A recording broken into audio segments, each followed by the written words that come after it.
name is Peter Larson, and I'm president of the Black Hills Institute of Geological Research from Hill City, South Dakota. I first became interested in fossils when I was about 4 years old, and I picked up this black fossil mammal tooth, and I thought, man, it looks like a tooth, but it's black. What's going on? And we had a local museum that I went to, is the Zeitner Geological Museum, and I went to the museum, and June Zeitner took me under her wing and taught me about fossils and started teaching me about geology. So eventually I ended up at the South Dakota School of Mines, and my undergraduate degree is actually in geology, not in paleontology. So technically I'm a geologist.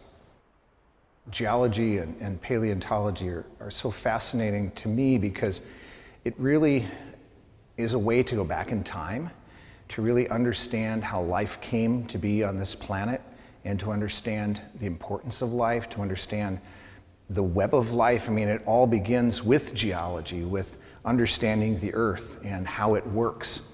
And so I got my bachelor's degree in 1974. Well, it was in the early 70s that we first began mapping the mid-Atlantic ridge and understanding that plate tectonics was real, and plate tectonics explains all of geology. So I grew up in this wonderful time, and I began studying geology in this wonderful time of real advances in our science, and so I'm just really, really lucky.